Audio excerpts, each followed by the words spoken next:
Jammu and Kashmir के पीएको को आप भारत का हिस्सा नहीं मानते हो क्या?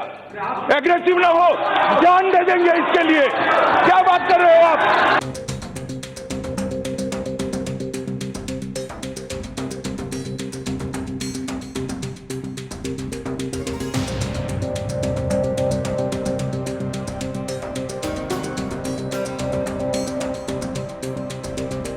मैं आज फिर से कहना चाहता हूं, पाक ऑक्यूपाई कश्मीर भारत का है, हमारा है और हमसे कोई नहीं छीन।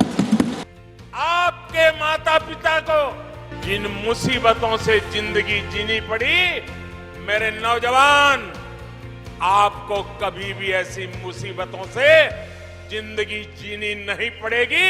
ये मैं करके दिखाऊंगा।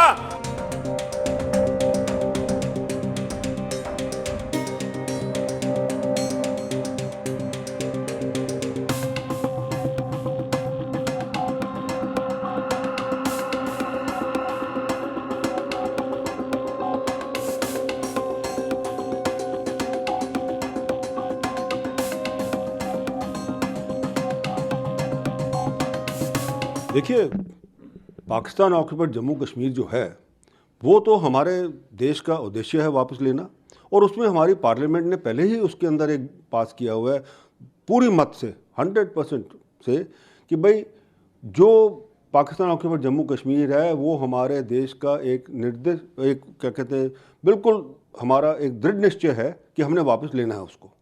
अब कैसे होना है, कब होना है, किस तरह होना है, वो जरा है मोडालिटी उसकी चल रही है। हमारे प्रधानमंत्री जी ने बड़ा एक संकेत दे दिया है जब आर्टिकल 370 का जो सुप्रीम कोर्ट का एंडोर्समेंट आया, उन्होंने एक्सेप्ट किया कि हाँ, जिस हिसाब से आर्टिकल 370 जो है अबॉरोगेशन की है सरकार ने, बिल्कुल सही की है, उसके अंदर कोई खामी नहीं है, लीगली कोई खामी नहीं है, इसलिए वो परमानेंट हो गया कि अब कोई आर्टिकल 370 नहीं है।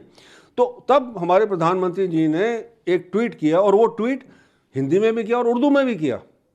वो उर्दू में इसलिए क्योंकि वहाँ की जो जनता है सारी पाकिस्तान ऑक्यूपाइड कश्मीर की, जम्मू कश्मीर की और पाकिस्तान की, उनको पता लग जाए कि जी क्या है ये हमारे प्रधानमंत्री जी के माइंड में।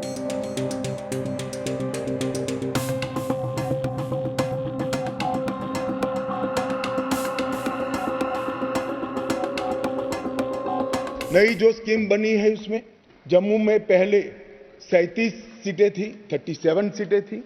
ये भी न्याय का सवाल है।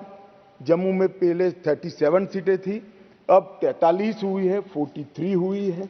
कश्मीर में पहले 46 थी, अब 47 हुई है। और पाक ऑक्यूपाई कश्मीर की 24 सीटें, क्योंकि वो हमारा है, हमने रिजर्व रखी है।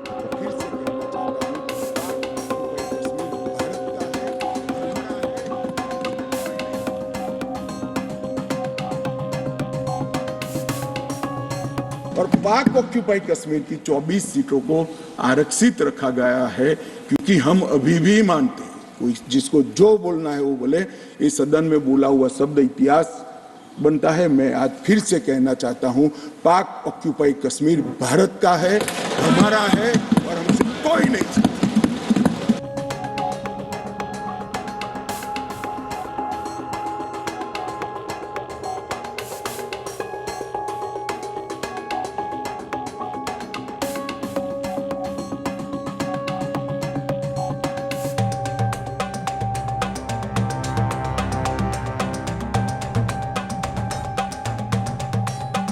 The Solicitor General, appearing for the Union of India, submitted that statehood will be restored to Jammu and Kashmir and that its status as a union territory is temporary.